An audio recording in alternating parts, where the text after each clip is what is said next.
इस वीडियो में मैं आपको बताऊंगा वर्म्स कौन से यूज़ करते हैं वर्मी कंपोस्ट के लिए। देखिए पिछले वीडियो में हमने जान लिया था लैंड की प्रिपरेशन कैसे करना है, लैंड का सिलेक्शन कैसे करना है, बेड का साइज़ क्या है, बेड कैसे बनाने हैं।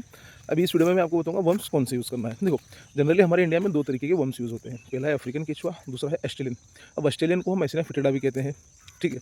अब इन दोनों में मेजर डिफरेंस दो है। पहला, अफ्रीकन केचुए की लेंथ 5 इंच से लेकर 15 इंच की होती है, और वहीं अगर मैं एसिना फिटिडा यानी ऑस्ट्रेलियन ब्रीड की बात करूँ, उसकी लेंथ 2 इंच से लेकर 5 इंच की होती है। एक तो पहला डिफरेंस।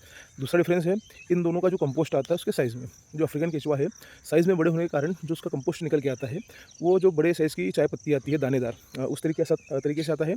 और जो एसिना फिटिडा अपना जो अपना ऑस्ट्रेलियन केचुआ है, उसका साइज़ छोटा आता है। तो उसका जो वर्मी कंपोस्ट निकल के आता है, वो निकल के आता है एक डस्ट टी जो आती है बारीक वाली चाय पत्ती, उसके जैसे। कितना केचुआ डालना है, अगर आप इनिशियल स्टेज पे स्टार्ट कर रहे हो तो 20 किलो एक बेड के लिए। बेड का साइज़ मैंने आपको बता दिया है 20 बाय 3 बाय 1.5 का, ठीक है। अब उसे ढकना कैसे है, भाई ढकने के लिए आप पराली का यूज़ कर सकते हो, बारदान का यूज़ कर सकते हो, ग्रीन नेट का यूज़ कर सकते हो, ठीक है। बारदान में कॉस्ट थोड़ी ज़्यादा आएगी, लेकिन उसमें क्या होता है टेम्परेचर काफ़ी अच्छा मैनेज रहता है। ग्रीन नेट यूज़ करना है आपको 65% वाली या 75% वाली, ना इससे कम ना इससे ज़्यादा, बैलेंस के लिए। अब बात आती है तरी कितनी करी जाए उसमें तो जो बरसात के समय में टेम्परेचर रहता है एकदम सामान्य, ना ज़्यादा गर्मी रहती है ना ज़्यादा ठंड रहती है, एक बैलेंस।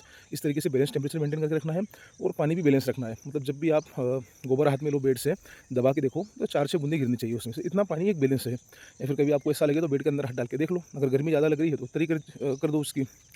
अब इसी के साथ में कई लोगों के सवाल रहते हैं केचुआ किस तरीके से डालें। भाई आप जो केचुआ है ना पूरा बेड पर फैला के डालिए, एक जगह मत डालिए, थोड़ा-थोड़ा सब जगह डालिए, तो प्रॉपर तरीके से एडजस्ट हो जाएगा। और जैसे ही आप केचुआ डालोगे, केचुआ डालने के करीब 4-5 दिन तक उसके ऊपर कंटिन्यू तरी की जाए। आप दोनों वर्म्स की ब्रीड में से कोई सा भी वर्म्स ले सकते हो, ऐसा कोई कंपल्सरी नहीं है कि एशियन फिटिडा ही होना है या फिर अफ्रीकन केचुआ ही होना है। आपके एरिया में जो वर्म्स आपको अच्छी क्वांटिटी में मिल जाए वो आप लीजिए। बाकी हम खुद एशियन फिटिडा पे काम करते हैं, इसलिए मेरी रिकमेंडेशन रहेगी एशियन फिटिडा यूज़ कीजिए।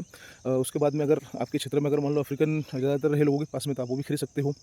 गर्मी के टाइम में डेली तरी होती है, ठंड के टाइम में 1-2 दिन के गैप पर भी तरी करोगे तो चलेगा। और बरसात के टाइम में क्या होता है, अगर आपका ओपन में है और ज़्यादा बारिश हो जाती है तो आप तरी मत कीजिए। अगर 2-3 दिन तक बारिश नहीं हुई, हल्के-फुल्के छींटे आ रहे हैं तो तरी कर दीजिए।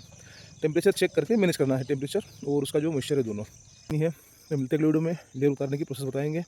जय जवान, जय किसान, जय हिंद।